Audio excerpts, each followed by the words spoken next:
REIT stands for Real Estate Investment Trust.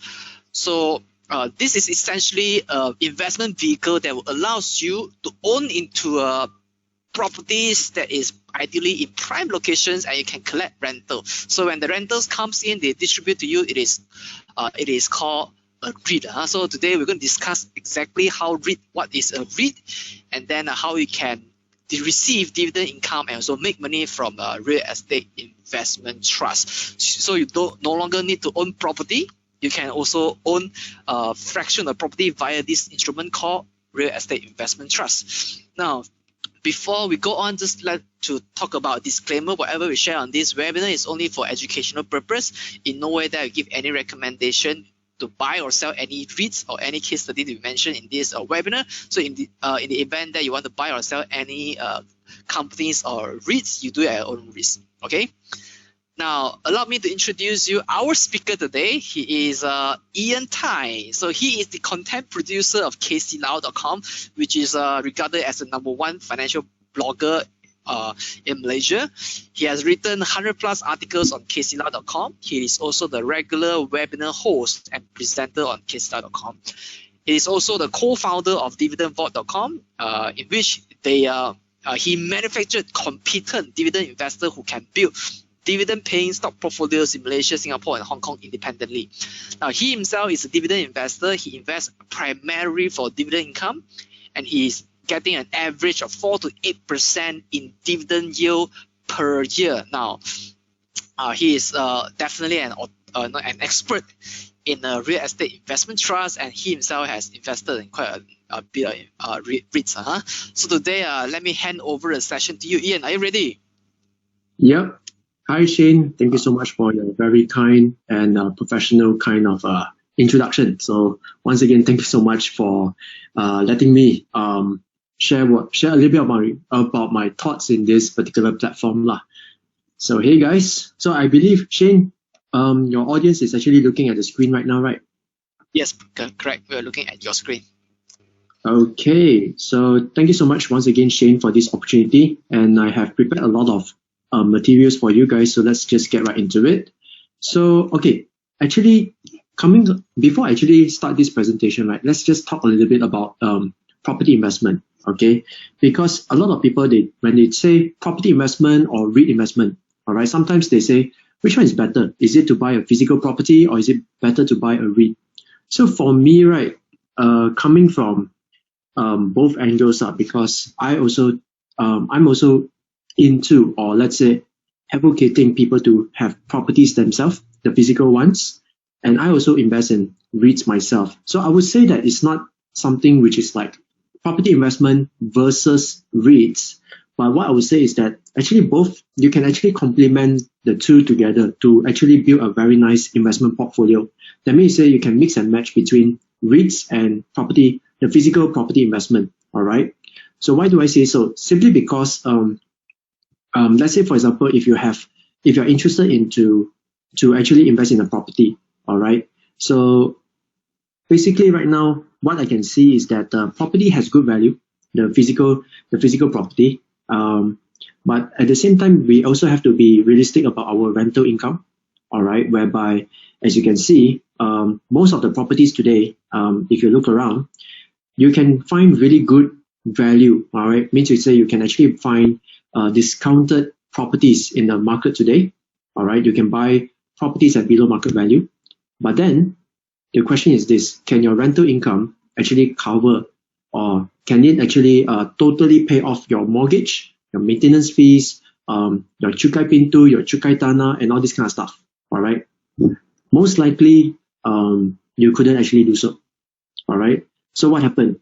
So if you have some spare cash, and if you, let's say, invest into a portfolio of REITs, maybe the dividend income that can be generated from these REITs, right? This dividend income, or in REIT term, we don't use the word dividends, all right? We will use the word income distribution. So this income that has been distributed to your bank account, what you can do with it is you can actually take this to supplement, to cover the shortfall that you may incur from your actual physical property investment. So this is actually one way to work it out. But of course, for those of you, let's say, for example, I believe that Shane's audience, maybe some of your audience are quite new to investing, and maybe they are young working adults trying to save up for a property. So in that case, you may also want to consider REIT. All right, I'm not saying take all your bank account and just stash it into REITs. It doesn't work like that.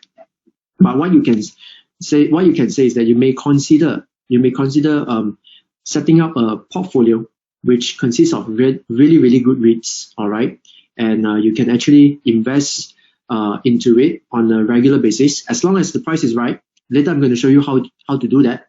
And the dividend, and then you get some dividend income. And of course, if you buy it at the right price, you should get some capital appreciation. And from there, you can use it as a platform to actually raise your funds for your first property. All right. And can you do it with REITs? Then my answer to you is yes. I believe that this is actually quite doable. All right. So all in all, right, what I'm saying is this: property investment better or REIT investment better? I would say both can be complementary to one another. All right. So for this purpose, because this webinar is sponsored by Bursa Malaysia, so let's just focus on REIT for today. And with that, as you can see on my screen, if you want to invest in a REIT, right, actually, whether or not you want to invest in a REIT or whether you want to invest in any stocks, right, the first question that you may want to ask is this, because a lot of people don't ask this question, which is, what exactly is your investment objectives? Well, this one I cannot answer for all of you guys. But what I can do is that I can share from my own perspective what are my own personal investment objectives. So for me, it's actually very clear because I'm a dividend investor. So my own personal investment objective is to actually invest to earn incremental dividend income. All right. So incremental means to say I like to see dividend income growing on a year-by-year basis. That means to say if 2016 I'm making certain kind of dividend income, 2017 must be a little bit better than 2016, 2018 must be better than 2017, 2019 must be better than 2018, and so on and so forth. Incremental dividend income. So this is my primary focus when it comes to building my own portfolio. All right. And because of that focus, right, so therefore I have personally actually going to use this framework, all right, that will be a very useful framework that has guided me through on two things. It has guided me in two things. Number one, it has guided me on how do I actually pick my own stocks. All right, that's the first one. And the second one is when exactly do I buy? All right, because without a framework, without a standard operating procedure, right, or the SOP, right. Okay, maybe we have heard of the word SOP. So a lot of people, they don't have SOP when it comes to investment. So if you don't have a SOP, right, then you tend to be good trying all sorts of things. And personally, I find that if you don't have a SOP, right, you should actually work backwards, have an objective, set up your own framework with an SOP. Because if not, right, you're just taking your money and you are just trying out you are going to just try out so many things in the stock market, and it's not so capital efficient. That's my own perspective. So what exactly is my framework? How does it look like? So it is actually summarized in this quadrant where it consists of 4 words. So the first one is growth. The second one is stability. The third one is valuation. And the fourth one is yield. So let's look into it. Oh, all right. So I have to actually expound into it before I look into the case study. I should actually review it later. But anyway, let's start off with the framework. Let's spend a little bit of time on this framework because it's very important. So for me, I will start off with the first one, which is at the top left corner, which is growth. So for me, as an investor, right, I will be looking at the business model, all right, of a stock before I actually invest my money into it. Why? Because I want to buy into a company or a stock which has a very resilient business model that has the ability to not only withstand the economic crisis, which is the second left, which is the bottom left corner, which is stability, which is stable in both good and bad economic conditions, but at the same time, it has the ability to grow, okay, which is the top right corner. So growth and stability is actually, they come as a package, all right? So a lot of people say, oh, I invest for growth, but a lot of people think, oh, investing is just about growth. Nothing to do with stability. Not so. All right. To me, growth and stability is a must in any investment. All right. Simply because you want to have sustainable growth in your portfolio. If your portfolio is not sustainable, then your growth is also not so sustainable. All right. So how do we actually measure growth, and how do we actually measure stability? Most often, what we do is that we will look into the company's financial statements or the financial results of a company to actually determine whether or not this company has the track record in the past, has the present financial strength, and has the ability to grow in the future. So these are the three things that we will be looking at very closely before we actually determine, is this the kind of stock that I want to invest into? So that's the left side of the quadrant, which is growth and stability. Very important. Okay. Now, looking at the right side of the quadrant, which is valuation and yield. So for stocks, right, I tend to actually value the stock, right, based on these three valuation ratios, which is PE, PB, and dividend yield. But for REITs, right, we don't have PE because for a REIT, right, the earnings is actually, it fluctuates according to this thing, which is the amount of capital gains it received or it recorded in a single year. All right. And to me, it doesn't really, how do I say, it doesn't really measure the actual business performance of the REIT. All right. What do I mean by that? For example, let's say a REIT, right, is a real estate investment trust, and let's say it actually invests in a shopping mall. Okay.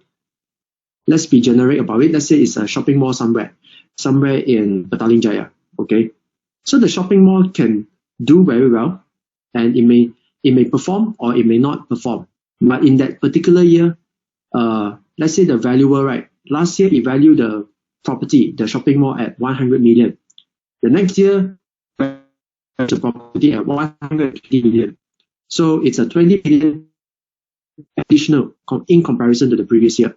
So that 20 million, right, will be added into the financial statement of the REIT, and therefore, because of that, right, the earnings of the REIT has actually gone up by 20 million. And this 20 million, right, is just capital gains it's just capital appreciation of that building. It is not cash. It's cash based. So because it's not cash based, any sort of dividends are. So therefore, so it's good to have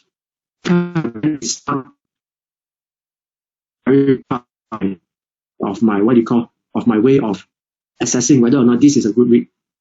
It is, but it's not. It has a lesser scorecard. It has a lesser weightage in my scorecard. Let's put it that way. Okay. Don't worry. If let's say you don't understand what I say, later you just put your questions into the chat box. Both Shane and Shane will be moderating, and I will be answering your questions. All right. So don't worry about that. But so anyway, back to this quadrant, right? Valuation, I will just look at PB, and then as for dividend yield, is because we don't use the word dividend, we use the word income distribution. So therefore, we'll be looking at distribution yield of a REIT. And finally, let's get into the case study. And today, of course, in Malaysia, we have about 17 REITs. All right. And to me, some of the REITs are, some can be very easily assessed, like IGB REIT. So that's why I'm not choosing that as a case study, because if you can do SUNREIT REIT, then of course you can do IGB, like just a snap of your finger, all right? It's actually that easy. Of course you can. Of course there are other REITs, all right, which are pretty specific. Like for example, YTL Hospitality REIT is a hospitality REIT.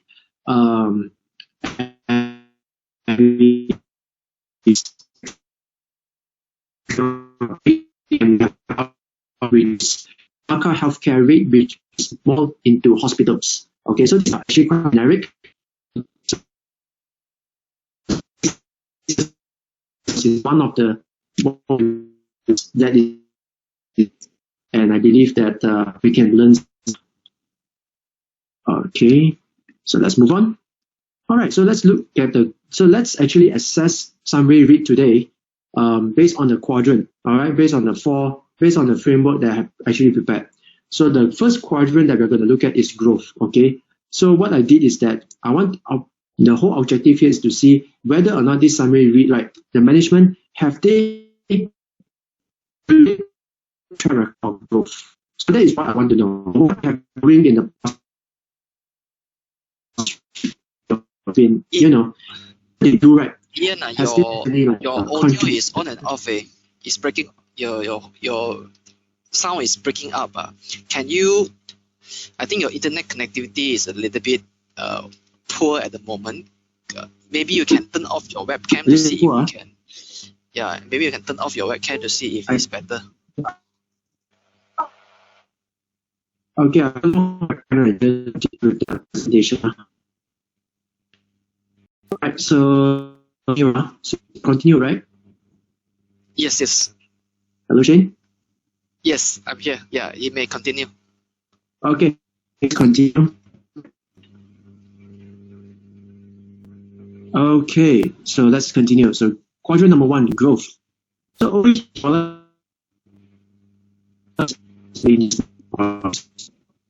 looking at. The first one is actually past, the second one is present, and the third one is future. So when it comes to the past, right, I want to know whether the management, what they have done to actually, whether or not these people, right, have they aggressively expanded their portfolio in the past 5 to 10 years? That's what I would like to know. The second one is present, which is what exactly. The first thing is this: do they have money to expand? Let me say, as of now, as of the latest financial accounts, do they have the capacity to expand, the financial means to expand? So this is something that I would like to look into. All right, and what exactly is their immediate? What are they currently pursuing to actually grow their business? And finally, number 3, which is the future, which actually involves the management's future outlook towards the stock, towards the REIT. Are there any more room for growth? So this is actually something that I will personally look at. All right. So let's look into the past. So I have actually dig out information from SUNREIT, and this is what I've gathered from my end. And all these things are actually based on the annual reports of SUNREIT. So SUNREIT, as an introduction, what I found is this lah. All right. So it has its IPO, which means it first listed on the stock exchange on Bursa Malaysia on the month of July 2010, which is like 10 years ago. So at that time, right, it was listed with 8 properties. All right. And at that time, the 8 properties the valuation is actually 3.5 billion ringgit lah. All right. So that was 10 years ago, SUNREIT. Then after they have actually been listed on Bursa Malaysia, so the following year, which is 2011, they have invested into the SUNREIT Putra property at the price of 522 million. And then subsequently, the following year, which is December 2012, they have actually bought into SUNREIT Medical Center at the price of 313 million ringgit. And then the subsequent year, I won't say the subsequent lah. Then after that, 3 years down the road, right, which is 2013 and 14, right? Actually, during this period, they are busy renovating SUNREIT Putra lah. All right. At the time, they are refurbishing SUNREIT Putra. They are converting it into a much more. They are giving SUNREIT Putra a fresher look at the time. All right. And then 2015 is a time whereby they made some small investment into SUNREIT Hotel Georgetown for $74 million.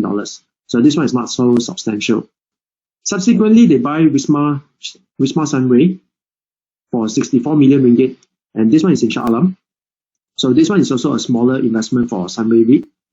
Then after that, during 2015, that is when they launched. They have actually refurbished SUNREIT Putra, and they actually launch it. All right, they go and get all the tenants and they launch it. Okay, so that is what they did in 2015. And then 2017, they started to diversify their investment into an industrial property in Shah Alam. And this one, they bought it for 92 million. And after that, after 1 year later, which is 2018, I wouldn't say they buy lah, okay? SUNREIT Clio property, okay, for those of you who are not exactly from the Klang Valley, right? So if you have heard before SUNREIT Pyramid, so SUNREIT Clio is a property next to SUNREIT Pyramid. So it's like I wouldn't say opposite lah. It's just side by side. It's actually quite connected to SUNREIT Pyramid. All right, and they bought that property, which consists of 2 or 3 levels of retail outlets and a hotel. So SUNREIT Clio is It's actually mainly a hotel kind of property for 344 million. And then after that, April 2019, 1 year later, right, they actually bought over SUNREIT University College for $556 million. All right, so they actually bought over the college property, and then they lease it back to the college operator to run SUNREIT College. So because of all these investments, right, by as of June 2020, which is where the latest financial accounts is, right, they have grown their property from 8 properties to 17 properties. And then the property, right, the portfolio value, the valuation go up from 3.5 billion ringgit to 8.5 billion ringgit. So this is what I call growth trajectory. All right. So it shows to me that SUNREIT REIT, right, has been quite, how is it, proactive lah. All right. They have been quite proactive when it comes to pursuing growth for their own property portfolio, which is very good. Let's move on. Now, we are actually cutting off at June 2020, where it had 17 properties worth 8.5 billion. But then the thing is this, will they actually continue to grow in the future? So what I find is this. So there are a few places where they are trying to pursue growth. The first one is that they have announced that they will be buying up SUNREIT Pinnacle. So this SUNREIT Pinnacle, right? So for those of you, just now I talked about SUNREIT Clio. So SUNREIT Clio is one property which is at one side of the how do I explain this? Okay, let's start with SUNREIT Pyramid. So SUNREIT Pyramid, all right, and it's an iconic shopping mall where it has the lion head. All right, so let's start off with the lion head. On the left hand side of the lion head, right, you have SUNREIT Clio property, and then on the right hand side, all right, or I would say you go a little bit right backwards, you will have all the SUNREIT Hotel Resort and Spa, and Menara SUNREIT, is it? There's a few office blocks over there, all right, also under SUNREIT. And then at the end of that SUNREIT, that whole cluster, they call it the SUNREIT City Cluster, is an office building known as SUNREIT Pinnacle, and they buy it for 455 million ringgit. Okay, so that is SUNREIT Pinnacle, which is within the vicinity lah. Okay, for those of you who are not so familiar with SUNREIT and the Klang Valley. So it's SUNREIT Pinnacle is an office building within the SUNREIT City Cluster. Now, moving on, we are going to look at SUNREIT Carnival. So SUNREIT Carnival has been a project. It is a shopping mall in Penang, and it is actually currently under expansion. And the amount of money they are going to invest is 353 million to actually expand the shopping mall, which is SUNREIT Carnival. They are going to build a new wing, all right, a new wing of shopping mall in that place, all right. So you may find out more about it in the annual report. So that is SUNREIT Carnival, and along the way, right now, somewhere between right now and 24 months down the road, they are going to refurbish SUNREIT Resort Hotel, and they're going to spend about 220 to 260 million ringgit on this particular project. All right, so these are their 3 main current growth initiatives at the moment they have gathered. All right, so that is actually looking into growth. Okay, so this is actually the growth of the company. Now I will be looking at the stability element of the company. So for REITs, right, this is actually quite specific for REITs. For REITs specifically, stability, right, means this. Question number 1. How dependent a REIT is for its income. Okay, so meaning to say, I do not like a REIT whereby the REIT, right, is so dependent on one single property for its performance. That one I don't like. Okay, like for example, there could be a REIT whereby they just have maybe just a few properties lah. All right, so meaning to say, if let's say the property is not doing well, or it has been destroyed, or something negative thing happened to that property, right, then I will lose bulk of the income. So that to me is not exactly stability lah. Okay, so the question of stability, right, for a REIT can come in 4 different answers. All right, or at least I use 4 different angles to actually look at the REIT stability. So the first one is the property type. The second one is the geographical location. The third one is tenants, and the fourth one is the lease structure. Okay, so let's look into one. So let's say, for example, for SUNREIT, property type, right? Well, SUNREIT is actually quite diversified as a REIT because to me, right, 17 properties, what they have is that not all 17 properties are into one single category of a REIT. Okay. For example, let's say IGB REIT is a shopping mall REIT, definitely. All right. Because it only has 2 shopping malls. But for SUNREIT, it has 4 retail malls, 6 hotels, 4 offices, 1 hospital, 1 university, and 1 industrial property. So that means the type of property, right, is pretty much diversified. So I think that is okay lah. All right. So for example, right now, let's say COVID-19, if you want to talk about hospitality REIT like YTL, hospitality REIT, and the hospitality industry is actually quite battered because of COVID-19. So if let's say you are solely gonna put everything into YTL hospitality REIT, then of course you're gonna get battered lah. All right, but it's not the case for SUNREIT because SUNREIT, right, hotels, they may have 6 hotels, but then the 6 hotels, right, is just a portion, not the totality, not the entire piece of their own property portfolio. So because of this, right, it gives some form of stability to SUNREIT REIT in comparison to YTL lah. So that is what I'm trying to say. All right, the more diversified a REIT is, the better. The better it can withstand a negative impact towards a certain asset class. All right, let's move on to number 2, which is geographical location. So most of the REIT in Malaysia, except for YTL, hospitality REIT. All right. I'm not too sure about LRCA. All right. I'm not too sure whether do they still have assets overseas. Okay. That one I have to check back the annual report. But apart from these 2 REITs, right, all the Malaysian REITs, right, they will have their properties in Malaysia, located in Malaysia, everything in Malaysia. Like SUNREIT REIT is all the 17 properties are located in Malaysia. So which means it's all dependent solely on the Malaysian economy. All right. So this is actually so if you decide to invest in the Malaysian REIT, so this is actually the thing that you may be facing lah. The geographical location, Malaysia. Of course, I won't be talking about Singapore REITs and Hong Kong REITs and stuff like that. Okay, so that one is for another webinar. This is for Besar Malaysia. So for Malaysian REITs, Malaysian economy. Next, tenants.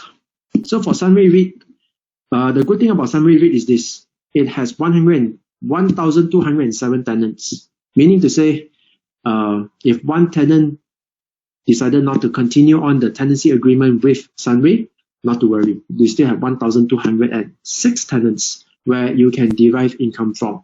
So the larger the pool of tenants, the less dependent the REIT is from deriving income from that one single tenant. So to me, I look at that as a sign of stability. Okay, what I don't want is actually a REIT that depends on just maybe 1 or 2 major tenants. If the tenant happens to say, okay, you know what, I'm gonna end my tenancy agreement, I'm gonna go somewhere else. There goes your REITs. There goes your income, the source of income to the REIT, which is something that I don't like. So typically a REIT like SUNREIT REIT, right, or any other REITs, they will give you the top 10 tenants, the top 10 tenants that contributed to the REIT's gross revenue. So for SUNREIT REIT, the top 10 tenants, right, actually they contributed 12.9% of the gross revenue in 2020. So let's move on to the 4th one, and the last one, which is lease structure. Okay, so different REITs will have different REITs will have very different lease structure because different asset classes will have very different lease agreements. For example, for retail malls, right, you can find that the lease agreements will be a bit shorter, maybe at the rate of 2 or 3 years. Every 2 or 3 years, once you'll find it has to be renewed. Okay, so for retail malls, it's actually a bit shorter. And unless you're talking about anchor tenants, maybe anchor tenants will get a much longer lease tenure. Okay, so that's retail malls. Typically, hotels will have a longer hotel-wise, the lease structure will be longer, maybe at a 10-year, 15-year, 20 years range. But then the thing is that their lease structure, right, sometimes it's actually based on, it depends on which hospitality REIT lah. Sometimes it can be performance based. Sometimes it can be a fixed rent based. So it depends. Okay. So that is for hotels. Usually for industrial and medical properties, their lease tenure will be much longer at 10 years. Some can be 5 years, 10 years, 15 years. And it's all based on a fixed rate with a little bit of increment on a yearly basis. So hospitals and industrial properties, right, they may have a much more stable lease structure compared to retail malls and hospitality kind of properties. And finally, we have the college. Like Sunrei College is Sunrei University College. The lease structure is a bit even more stable lah. That one, I do not know how to put it lah. How do you actually describe a lease structure which could last 30 years? So once you sign the tenancy agreement, you actually collect rental income for the next 20-30 years from the tenant. So this is actually something is of a new asset class, which is university campus lah. So that is the thing about Sunrei College. All right. So the deal is this: Sunrei REIT buys over the properties of Sunrei University College, and then they will lease it back to the Sunrei College operator for a period of 30 plus years. All right, so there you go. That's income stability lah. So for Sunrei REIT, it's because of the diversity in the property portfolio. So therefore, they can balance out the shorter term kind of lease structure with the longer term kind of lease structure. So overall, in average, their weighted average lease expiry as an average hold is 5.9 years lah. So the longer the better, which means today you buy, the next 5.9 years you get rental income from its existing lease agreement. So that's what it says lah. Okay. And now looking forward, and now to the next slide where I'm going to talk a little bit about Sunrei's vision for the future. So when it comes to Sunrei REIT's vision to the future, they call it the Transcend 2025. All right, Transcend 2025, which is like 5 years down the road. So what they do is that they intend to become the leading diversified REIT. They won't say they are the number one lah. All right, not because they don't want to, because there's another REIT called KLCC Stable Securities lah, where the property portfolio is right now at 13 to about 14 billion ringgit lah. Okay, so that's what KLCC has right now. So if I'm gonna scroll back, all the way back to this slide, as it stands right now, June 2020, Sunrei REIT has 17 properties, which is valued at 8.5 billion ringgit. So 8.5 and the current leader of 14, right, is still far away lah. So you won't say you are the number one, but you can say you maintain your position as the top 3 REITs in Malaysia. So that's what Sunrei REIT has in mind. And of course, and right now what they intend to do is that from 8.5, they try to grow their property value to 13 to 15 billion ringgit in the next 5 years. And how are they going to do that is by, they want to actually increase their investments into other types of property, maybe industrial property and other segment kind of properties. Could be hospitals, could be, I'm not too sure how many Sunrei colleges do they have. But I doubt that they have opened up so many Sunrei University College lah. But I would say industrial is actually one of the sectors that they are looking into, because that's what it says in the annual report lah. They want to up their services kind of property, industrial kind of property to 25% of their total asset value. So maybe this is actually the asset class they are trying to focus on for future growth. Okay, so quadrant through stability. So just now at quadrant 1, we talked a little bit about stability. So that portion is actually talking about income stability. How stable is the income, the source of income to Sunrei REIT? So this one, all right, so it's actually a sequel to that. So what we're going to do is that we are going to look at the second part of the stability equation, where we're going to talk about the financial results. Okay, so just now I talked about the business model, the growth prospect of SUNREIT REIT. Right now we are going to talk about financial results, where when it comes to financial results, right, there are two things that we need to look at for REITs. The first one is this.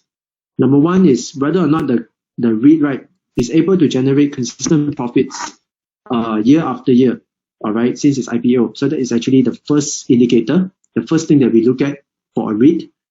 The second one is actually gearing. So gearing means, okay, let's say the SUNREIT REIT has $8.5 billion in property value. So how much is that is funded with debt? So that one is called gearing. And I hope that, and what we need to find out is that there is a capping lah. So for Malaysian REITs, right, the gearing ratio shouldn't be more than 50% lah. So anything below 50 is okay. But of course, to me, the lower the gearing ratio, the more stable the REIT is lah. Okay. Or I would say the lower the debt, the lower the gearing ratio, which also could mean the REIT has the ability to go to the bank to borrow more money to actually buy more properties or to fund renovation or refurbishment projects to enhance the value of their property. So the lower the debt ratio or the gearing ratio of a REIT, the more chance it will actually have the ability to fund its growth prospects. Okay, so that's how I look at a REIT. Now let's move on. So let's talk about profitability. So now I'm going to go through all these 6 things. So profitability, right? We'll look into number 1, revenue. Number 2, net property income. Number 3, distributable income. Number 4, distribution per unit. Number 5, net asset value. The 6 is gearing ratio. So the first 5 will be related to profitability. The number 6 one is gearing. So let's look into it. So over here, what we can see is that the first 3 is actually laid out over here. We have gross revenue, net property income, and distributable income. So what I will do is that I will plot the chart like this. And what I find is that, hey, you know what? SUNREIT REIT as a group, right, as a collective whole, has been increasing, has generated a consistent increase in gross revenue, net property income, and also distributable income for the past 7-8 years. So it has increased. So let's start off with gross revenue. Yeah, as you can see at the bar chart over here, it has increased from 406 million ringgit to 518 ringgit in 2019. Let's exclude 2020 for now. And if you look at net property income, it increased from 299 million to 440 million. And distributable income, it has increased from 202 million to 283 million.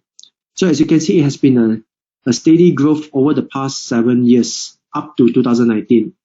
And in 2020, as you can see, there is a slight drop in revenue, net property income, and as well as distributable income. All right, so why is that so? This is because, right, for SUNREIT REIT, especially the final part, because for SUNREIT REIT, the financial year end for this REIT is 30th June every year. So if you're looking at 2020, right, it consists of the financial period from 1st July 2019 to 30th June 2020. So which means during this period, the final part of this 2020, right, consists of the period of MCO.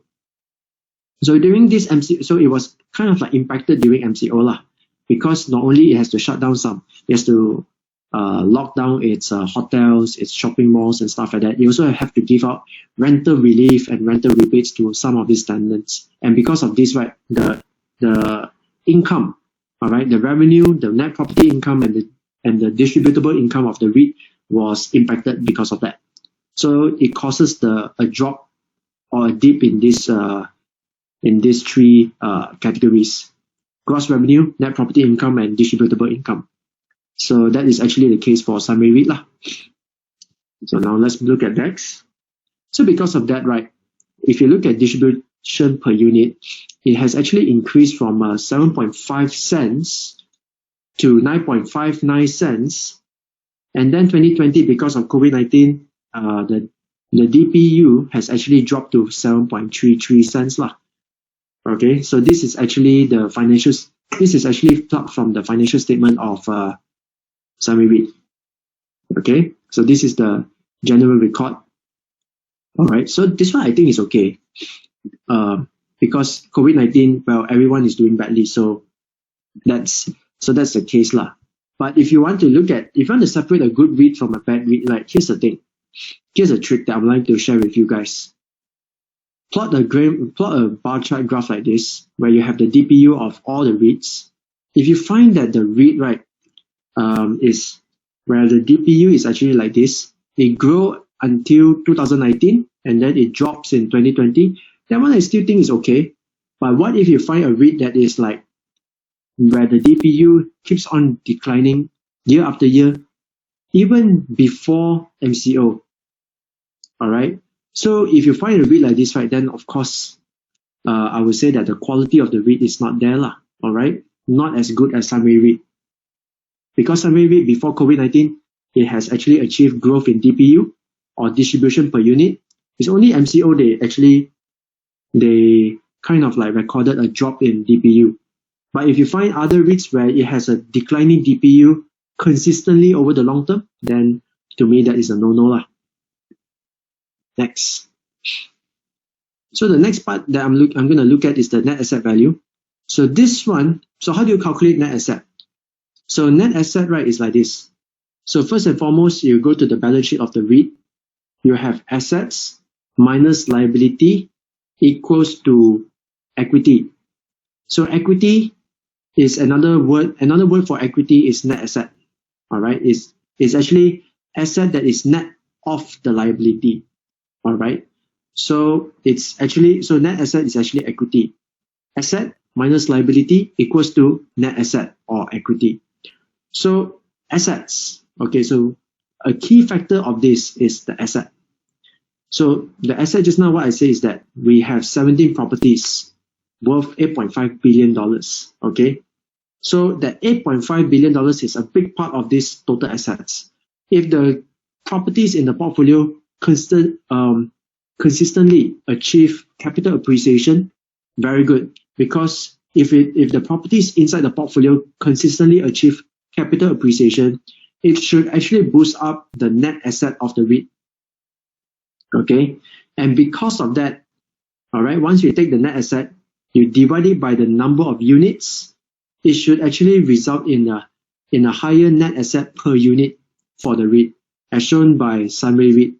Okay, so SUNREIT, as you can see, the net asset per unit has increased from 1.1 ringgit and 10 cent to 1 ringgit and 48 cents. So I think this one is quite okay. All right, so this is a good example of a REIT where it has increased its net assets per unit. Of course, there are REITs that you can find on Bursa Malaysia where it doesn't have an increase in net assets per unit. Then you know already lah. If you compare that REIT versus SUNREIT, then you know lah, SUNREIT is of better quality than the REIT lah, that has a declining net asset per unit. Okay, so this is how I assess the business model, the financial results, which is all mostly related to the qualitative part, the quality of the REIT, all right, which is of essence, because if you invest in a REIT that is not of good quality, chances are you will actually lose money from investing your money into that kind of REIT. So don't take this lightly. The qualitative part is actually the more important part. All right. So use the first two quadrants to find good REITs, and after that, once you have a pool of good REITs, then you move on to the third quadrant, which is the valuation quadrant.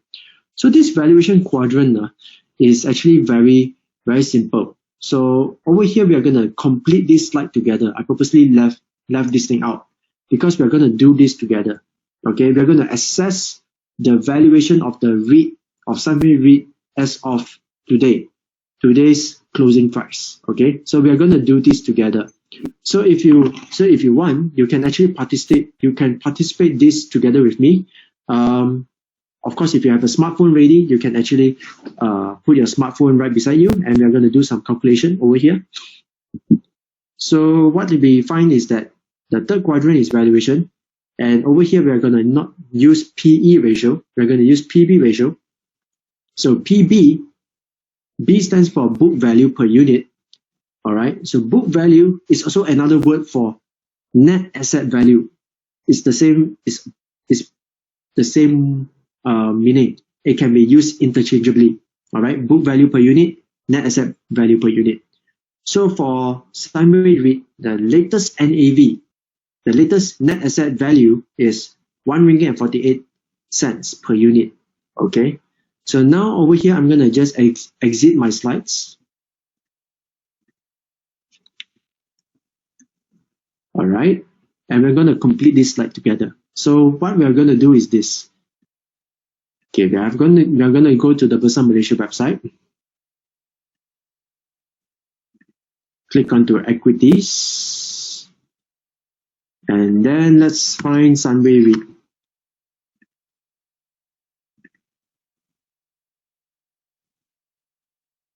So over here, we can see that the last done price of SUNREIT REIT is RM1.59. Okay, so let's use this price, RM1.59. Okay, so the current stock price right now is RM1.59. The latest net asset value per unit is RM1.48. So PB ratio is calculated by taking the current stock price, which is RM1.59, you divide it with RM1.48, and from which, let's bring out a calculator. So we take the current price, which is RM1.59, divided by the net asset value per unit of RM1.48, you should get a PB ratio of 1.07 lah. All right. So the current PB ratio is 1.07. So is this a good deal or not? I don't know. Okay, because we need to take this current PB ratio and we need to compare it with the past valuation ratio. Okay, so over here we have found out that the current PB ratio is 1.07, and I actually calculated its past PB ratio, where I personally find that, as you can see on the screen, the current PB is 1.07, the lowest PB is 1.1, the average is 1.21, the highest is 1.31. So is this a good deal or not? Well, here's what I would say. As an investor myself, I will personally prefer to buy a REIT if, let's say, the REIT is actually trading at a price below, towards the lower part of the PB ratio, not the highest. Okay? Because why? The highest PB of 1.31 represents a figure which is like overvalued to me. The average one is more like fair valuation, not too expensive, not too cheap. The lowest one at 1.1 is when the REIT is at its most undervalued. All right. So at the most undervalued for SUNREIT REIT is 1.1, and right now the current is 1.07. So which means it is now, according to PB, trading at below its lowest PB ratio. All right. So based on the PB ratio formula, you will find that SUNREIT REIT, you can say is undervalued at this point of time, based on PB. Okay. So that's how that's how I personally use the PB ratio. And with that, let's move on to quadrant number 4, which is yield. Okay.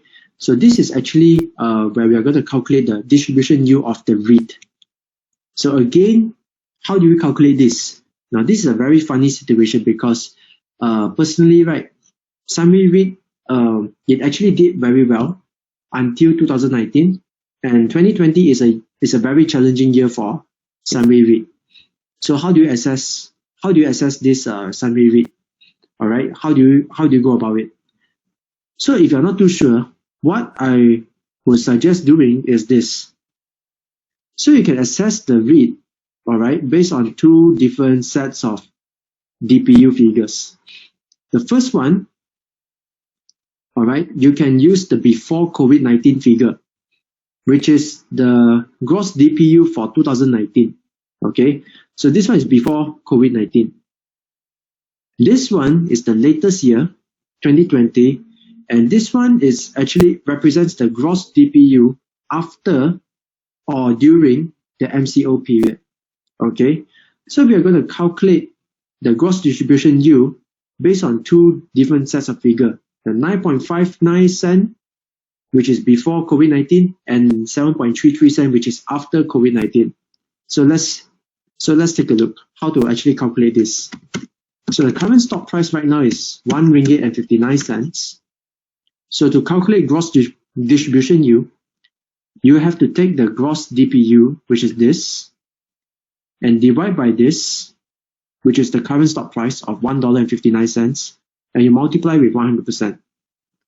So to illustrate, let's start off with the before COVID-19 DPU.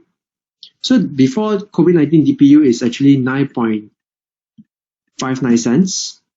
So you divide it with $1.59. So right now, sorry, let's do it over again. 0.0959 divided by 1.59. So currently your dividend yield times 100%. Your dividend yield should be 6.03%. So I'm going to just put in your gross distribution yield would be 6.03%. Okay, that is before COVID-19. And after COVID-19, if you want to calculate the DPU after COVID-19, which is like the worst case scenario, what you can do is that you can take 0.0733 divided by 1.59. So right now, at the worst case scenario, you should get a distribution yield of 4.61%. Okay. So this is actually how you calculate. But is this a good deal or not? I do not know. That's because we need to compare this. We need to compare the 6.03% and the 4.61% with the past valuation ratios. All right, so let's take it to, so let's look at it. So the distribution yield, the gross one, all right, is 6.03%. And then after COVID-19, the distribution yield is 4.61%. Okay. So if I'm going to compare it with its past, sorry, I should actually put this in. So let me just put in the figures quickly. Okay. So if we compare it with the SUNREIT's past distribution yield, what we'll find is this. Okay. Let's start off with the before COVID-19 case. So before COVID-19 case, the lowest distribution yield it achieved was 4.5%, 4.52%. The highest is 5.81%, and the average is 5.45%. So to interpret it, assuming there's no COVID-19, okay, assuming lah, all right. Personally, if I want to invest in SUNREIT, the minimum amount of dividend yield I can accept is 5.45%, because that's the average, that's the fair valuation. I would prefer, because I'm a dividend investor, I would prefer to invest in a REIT, like SUNREIT REIT, if let's say I can get around 5.8%. So I think 5.8% for SUNREIT REIT is okay. All right. And given at the current price right now at 1.59, the current distribution yield, all right, assuming there's no COVID-19 at 1 ringgit and 59 cents, that's the stock price of today, it can give me 6.03%. All right, which is higher than the highest dividend yield that has ever achieved since IPO. So that's okay. Now, if you want to be really, really, if you want to be really, really tight about this, and you want to factor in the after COVID-19 case, all right, the lowest is still 4.52. The average is 5.35, which is not too far away from the 5.45% before COVID-19. The highest is still 5.81. Right now, assuming that COVID-19 persists, most likely, all right, based on, if let's say SUNREIT can actually maintain the 7.33%, 7.33 cent in gross DPU, your current distribution yield should be 4.61%. All right, so these are all gross figures. And now let's put all of them together, okay? Now, before I put all of them together, there's one more thing that I would like to highlight. So does that mean that right now, if you buy SUNREIT at 1 ringgit and 59 cents, you're going to get 6.03%, assuming there's no COVID-19? The answer is no. Why? This is because in Malaysia, Malaysian REITs, right, we have this thing called the withholding tax. And if you're an individual investor like me, your distribution, right, it consists of two parts, all right? The first part will be the taxable part of the income the taxable part of the income distribution, and the second part will be the non-taxable part of the income distribution. The non-taxable portion, you'll get it in full, 100%. The taxable part, all right, it will be subjected to a 10% withholding tax, and whatever is net from that, it will be paid to you into your bank account as an investor. So you will not get 6.03%. You will get maybe slightly lower than that, maybe some 8 to 10% lower than 6.3%. So you will get, to me, I will roughly get, assuming there's no COVID-19, I will get around 5+% in dividend yield.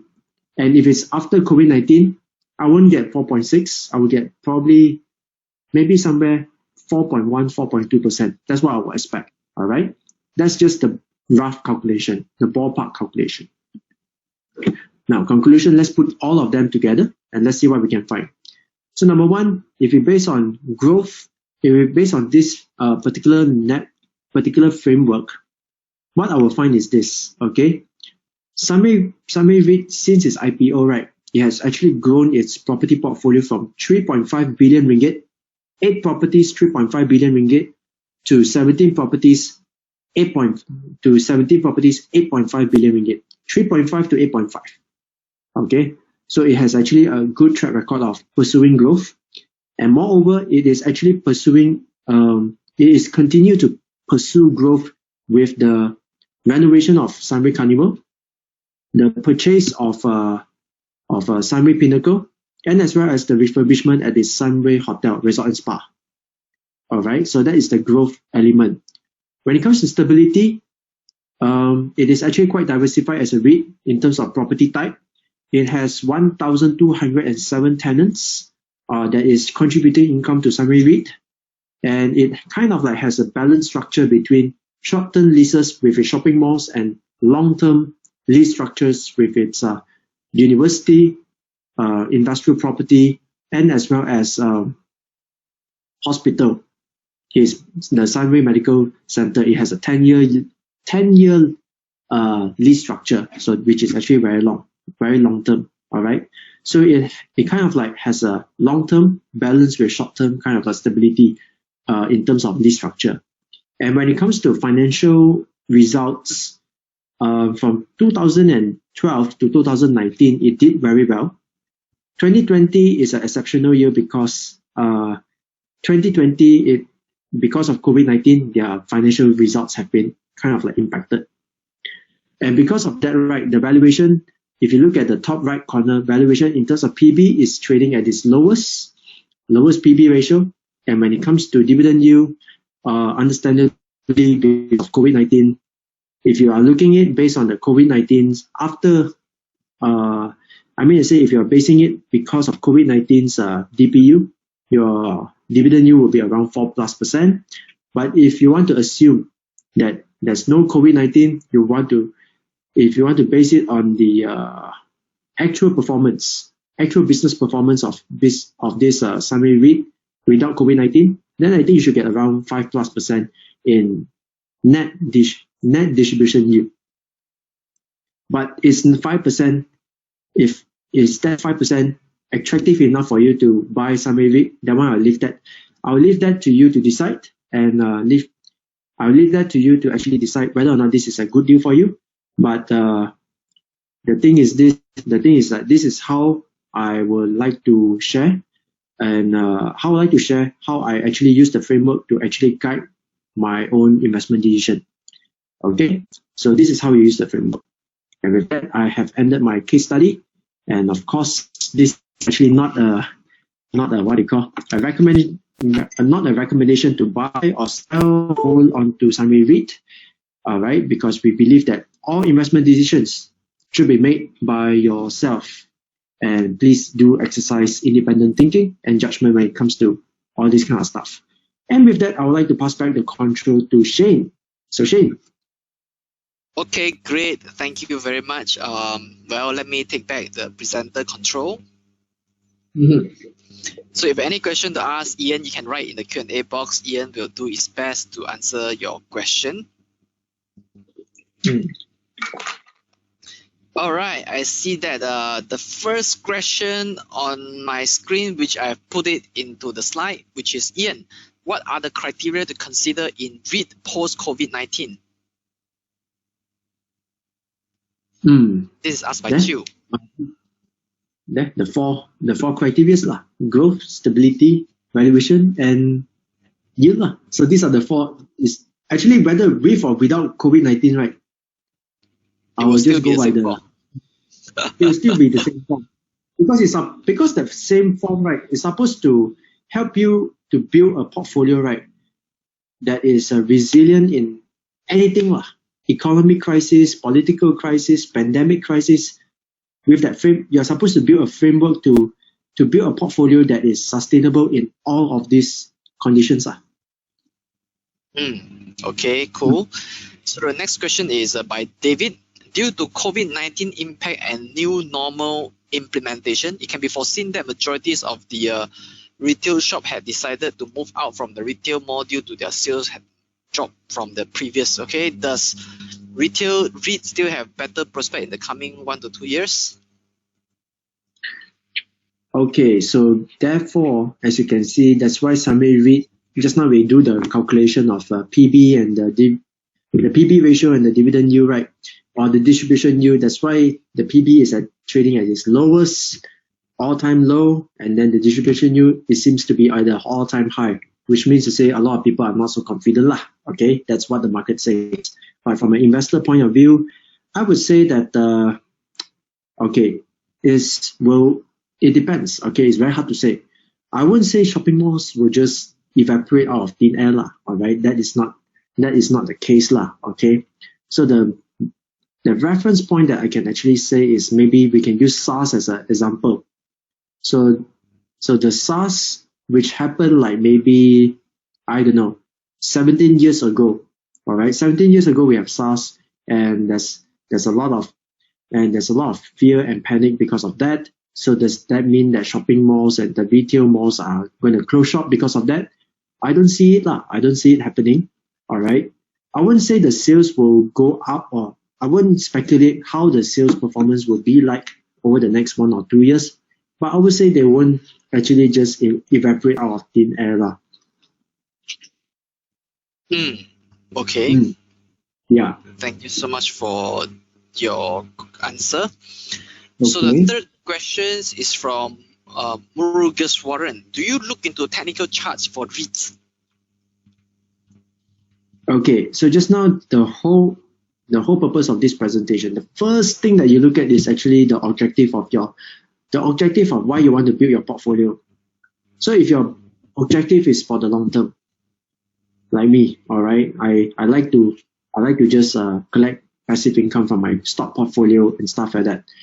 So the answer is no, because the technical charts doesn't help me to fulfill my objective lah.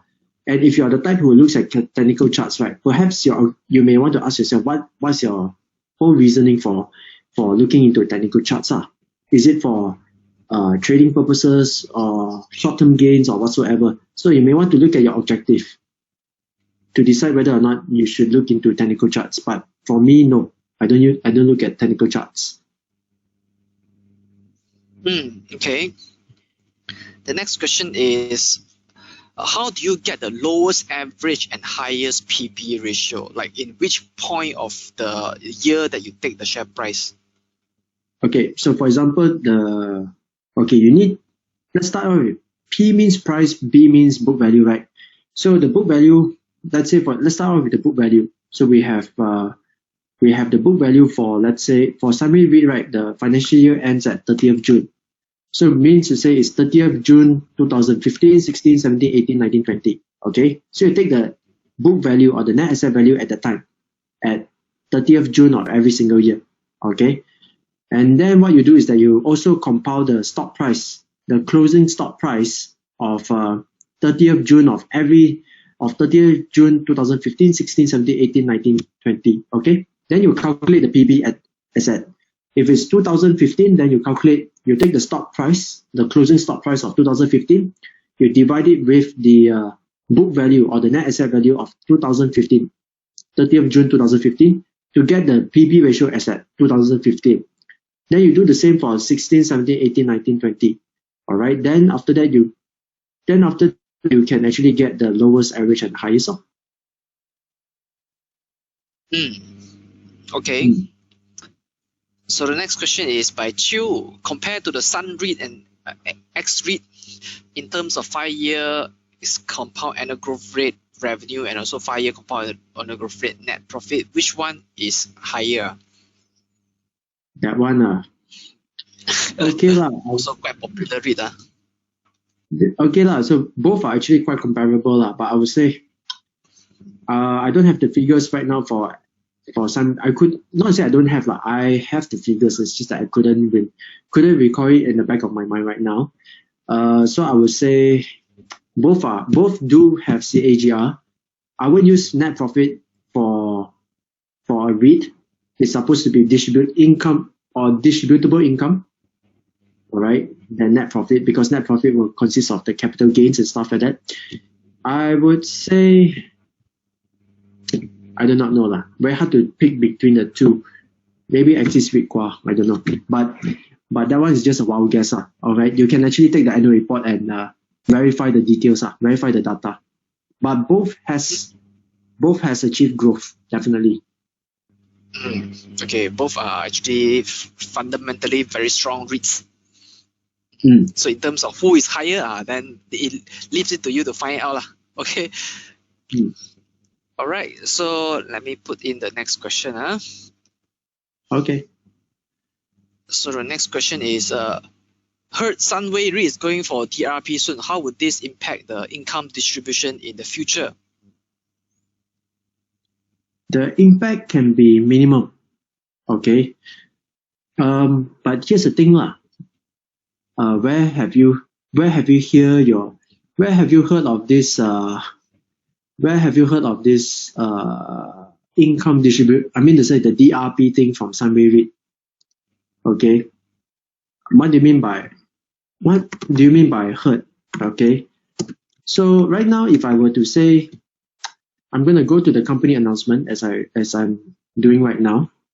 Oh, do you need them to see your screen? If yes, I make you a presenter. Okay. Is it necessary, or I just make it very quick? I'm just looking at it just to verify lah. I mean to say, because I never heard of it, and so here's the thing lah. Okay. Because to me, right, as an investor, right, the facts is very important one. It's like all the presentation slides that I do, it's all based on stuff that I can actually verify it from the end report and the quarterly reports or the presentation slides from SUNREIT REIT. Heard is not exactly heard is actually hearsay lah. All right. If you're going to base your investment decision on this hearsay, right, it may not be too helpful lah. That's what I would like to say lah. But assuming that SUNREIT REIT is going to have DRP soon, right? The income distribution shouldn't alter that much, if you ask me. Okay, so that is your answer. So next question is how does SUNREIT REIT yield compare with other REITs? Can you comment a bit on that? That's by Lim Neng. Okay, it depends. All right. SUNREIT REIT, it depends on stock price. Very hard to say. Okay. Right now, I would say SUNREIT REIT is doing around 5-6%, and then we have it depends on that. Okay. Other REITs means that if you want to compare with Axis, then Axis of course will yield a bit lower lah, because the stock price has actually increased quite a fair bit lah. Because these days it seems like industrial REITs like Axis REIT is on the trend lah. All right, for some reason lah, for especially times like this lah. All right, so the yield for Axis REIT will be comparatively be lower than SUNREIT REITs. Not because Axis REIT is bad, it's because Axis REIT has gone up in price. Okay, and of course you can compare it with IGB REIT, which I believe that IGB REIT, the yield will be lower than SUNREIT REIT. All right, simply because I do not know why people tend to favor IGB REIT over SUNREIT REIT. Well, that's why, because of the price, IGB will be a bit lower than SUNREIT REIT, and so as KLCC. All right, KLCC REIT or KLCC staple securities will have a little bit lower a little bit lower yield as compared to SUNREIT REIT because of the price. What are the REITs? I think LRCA maybe more or less comparable. And then the rest, I don't look at it lah, because the rest is like, you shouldn't, before you compare the yield, right, the tip is to actually compare the quality of the REIT first. So if you want to talk about SUNREIT REIT versus Hectare, right, then you compare the quality first. All right, you compare the quality, then only we talk about the yield. Because here's the thing lah. I will review to you. Let me share with you lah. A mistake that I've made in the past when it comes to REIT investment, so that you won't repeat. All right, you won't actually repeat the same mistake that I made. What I did was, last time when I invest in REIT, all right, I tend to go for REITs that have higher yield. All right, and because of that, I tend to compromise on what? On the quality of the REIT, which is a mistake. All right, this is because after that I learned that I made a mistake and I lost some money because of that. Okay, some I lost a little bit, some I lost a little bit simply because although the price dropped, but I still collect I was compensated with dividends. So the dividends actually offsetted my capital losses. So it's like ends up with nothing lah, or I lost a little bit of money. All right, but the lesson from it is that you shouldn't actually compromise on the quality of the REIT, which means the portfolio, the strength of the portfolio of the property portfolio of the REIT, over chasing high yields. Quality is of essence. So which means if you have a REIT which gives you 4 to 5% in yield, but it's of good quality, versus a shitty yield, or I shouldn't use the word shitty lah. Let's say an inferior quality kind of yield, which is giving me 7 or 8% in dividend yield, I'll still go with the 4 to 5% one because of the quality. Okay, thank you so much. That leads to the next questions.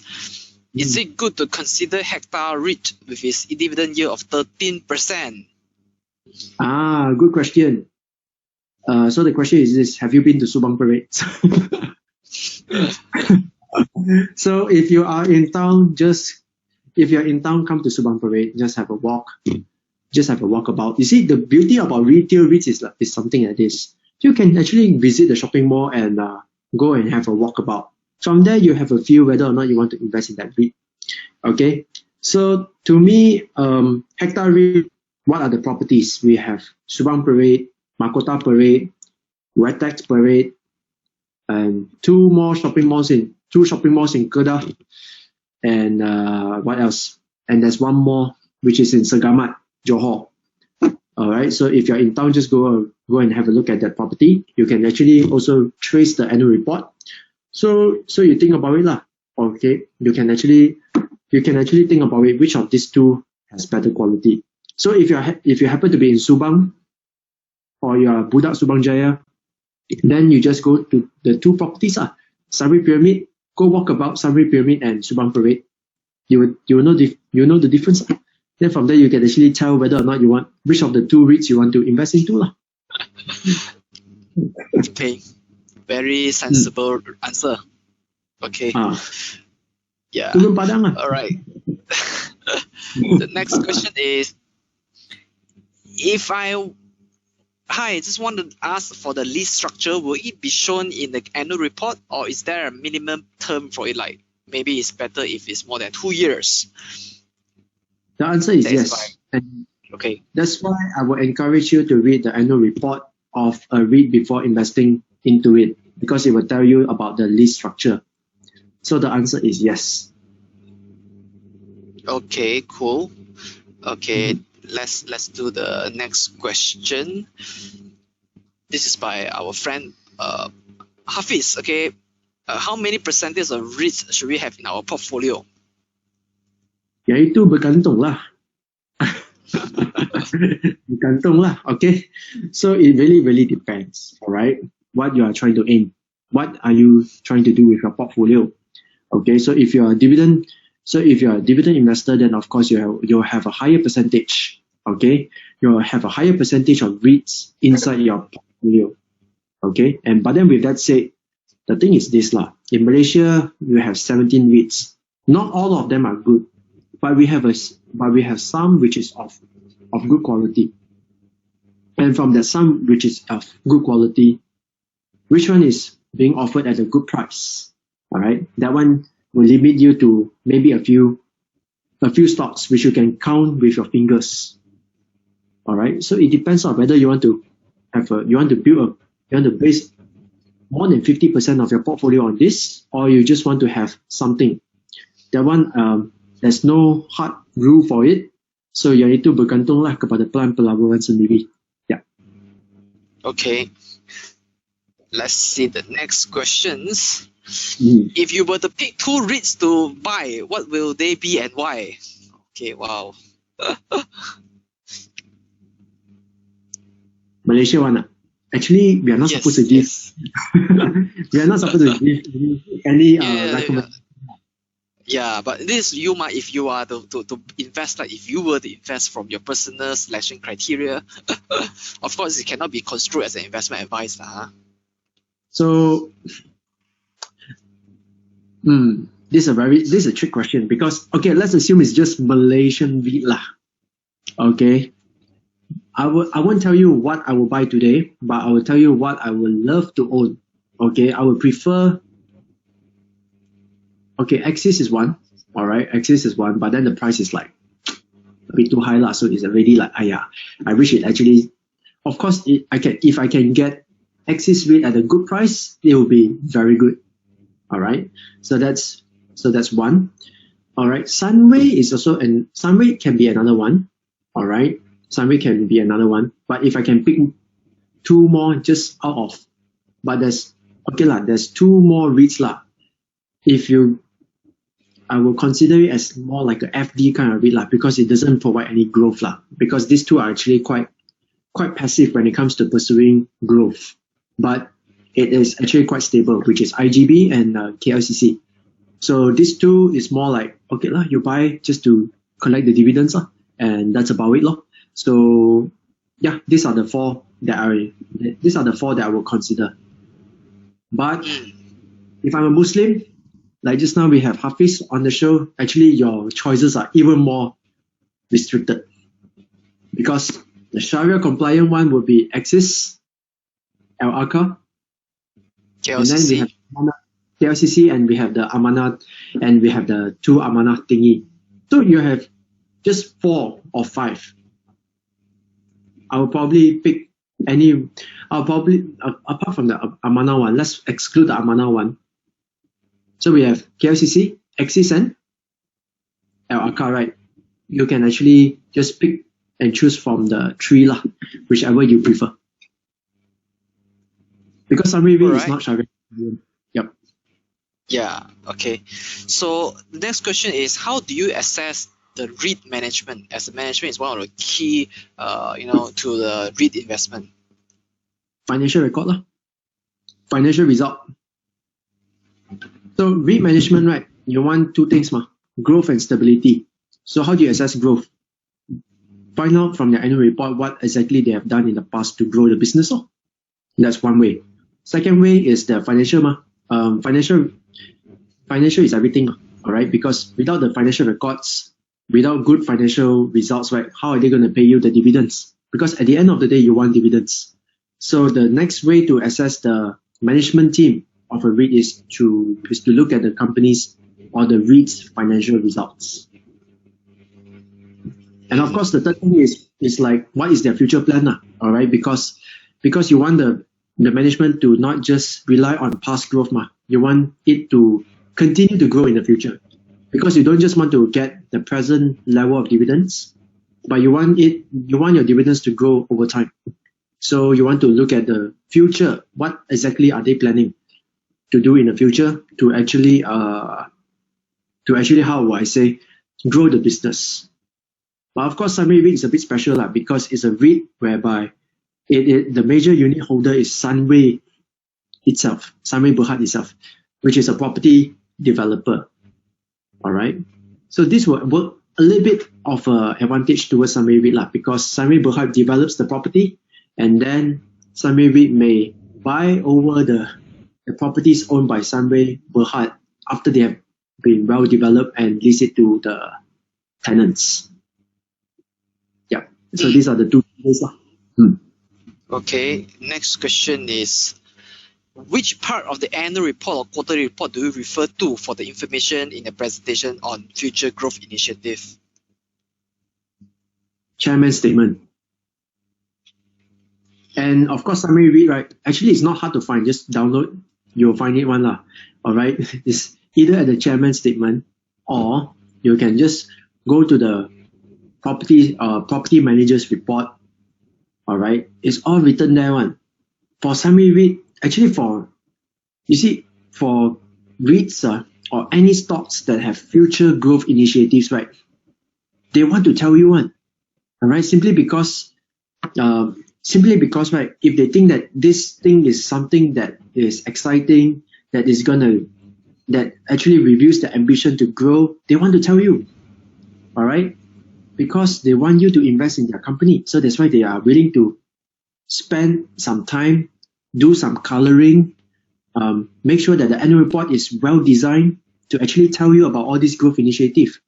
The stocks that don't have any growth initiative, they won't tell you because they have got nothing to tell you. So don't worry of not finding it It's very easy to find it in the annual report and the quarterly report. You just need initiative, and the information will be given to you.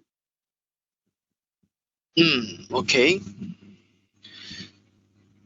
The next question is it time to sell the REITs if the REITs announce rights issue? This is by King Jie.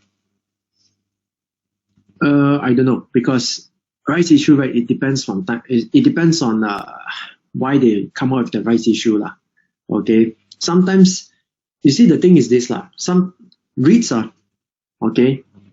How they get the best tax benefit, right? Is this the distributable income, right? Whatever they report, the distributable income, they will pay 90% out of it as income distribution or dividends to the investors. That's how they get the tax advantage of a REIT. Okay, and because they actually pay out their income as dividends, right?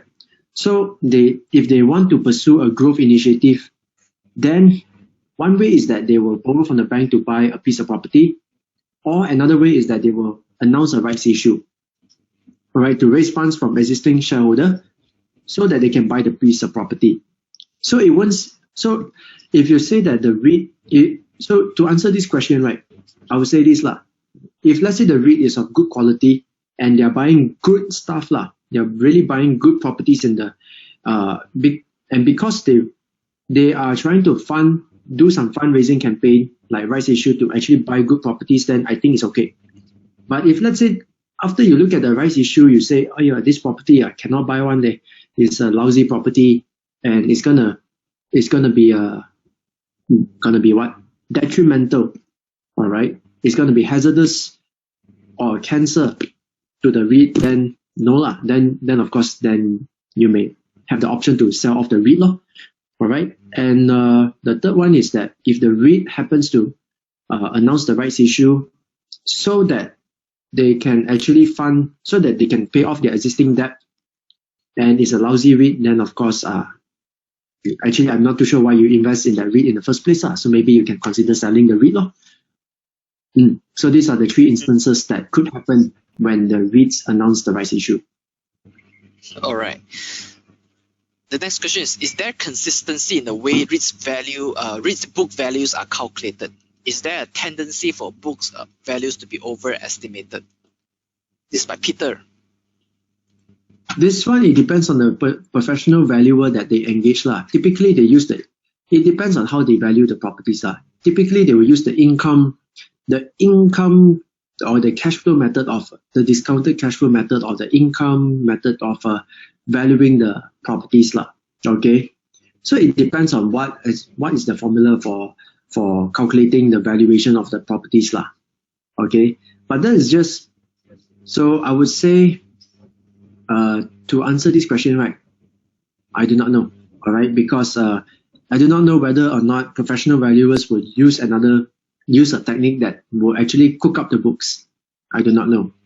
All right, but safe to say that if you want to know more about this, right, you can take out the annual reports and you just read what exactly is the formula in greater detail, how they do it, and then from there you will know whether or not the REIT has the tendency to cook up their books lah. Okay, but if let's say you don't have so much time to actually look into this, all right, or you want a shortcut method, right, just use the net asset value per unit. As long as it is growing, it will be good enough lah. If let's say the REIT tend to cook his books and still couldn't increase the net asset value per unit on a consistent basis, then something is very wrong with the REIT already lah. Then you should actually think twice about what to do with your REIT if you happen to hold that REIT. Yeah. Okay. So the next question is, how does the interest rate reduction by Bank Negara impact the REIT? So this one is actually, okay, it depends. Like for example, when it comes to debt, borrowings of a REIT, they got two parts one. They got two types of loan. The first one is that the loan, right, the interest rate is fixed one. Or the second type is floating interest rate. So that one, it will go up and down depending on Bank Negara. Okay, most of the REITs, right, if they want some stability in their interest rate, they will either go with the fixed rate or they will take the floating rate and they will have interest rate swap so that they can actually more or less fix their interest rate. All right, but typically for most REITs, they will have a balance of half lah. Either half, or they will have a little bit more proportion of their interest. All right, based on fixed rate. So any reduction in interest rate, right, I think it's helpful for the REIT. Okay, but not too much lah, because most of the REITs are based on fixed ma. The floating rate, which is the one that benefits from the reduction of interest rate by Bank Negara, that one may save a little bit of interest cost lah. But that's about it lah. All right, I wouldn't say it's the biggest factor that will impact the REIT at the moment, but it does help a little bit. That's all. Okay, thank you so much, Ian, for your wonderful sharing on what is a REIT and your investment strategy when it comes to REIT. So in short, REIT is an investment vehicle that will help us to buy into a pool of properties that can fetch us a good rental yield. Because just imagine if you want to buy a property at a prime location, it will cost you a lot of money. But if you invest in REIT will allow you to buy a unit that will be one of the shareholders of a pool of properties that the REIT owns. So allow us to buy a property without being a without really go to manage a property, because REIT will hire a property manager to manage a property for you. And at the same time, you can still get a rental income from the properties, maybe in prime location or industrial properties that's leased out to the manufacturers. Okay, so that's REIT, and REIT also has the advantage of being tax more efficient, because if they declare more than 90% of their income in the form of dividend, then they are exempted from the corporate tax, but only you need to pay a bit of individual personal dividend withholding tax for this REIT. So yeah, so we have concluded today's session, but before we talked about next session, just want to introduce to you Bursa Academy. I think every session I talk about Bursa Academy, and it's time for you to learn more. If on Bursa Academy is a comprehensive one-stop e-learning platform that aims to provide investors with a continuous and holistic learning journey, simplified, user-friendly, accessible anywhere, anytime, your own pace. In Bursa Academy, we have a lot of articles, tutorials, courses, and also webinar recordings. And on the Bursa Academy, you can also find when is the next webinar that Bursa Malaysia hosts for you. Just head over to www.bursamarketplace.com. So that's where you can find a lot of learnings for you to continuously update you to become a savvy investor. So for our next webinar, we have this webinar in Mandarin called 股票整合活动. It means it's share consolidation corporate exercise. So in the next webinar, which is happening on this Wednesday, 8:30 to 10 o'clock, we are going to delve deeper into how this corporate exercise share consolidation affect investor. Okay, so just head over to the link that I shared in the chat group, so you can register for our next webinar on this Wednesday. All right, so we will see you on this Wednesday. Okay, thank you so much, Ian, for this wonderful sharing on REITs, property investment via REITs. Hope all of you here learned to know how to invest in REITs better by today's session. So hope to see you all on Wednesday. Okay, this is Shen Chu signing off. Bye bye, everybody. Bye bye. Thanks, Ian. All right, bye, Shane.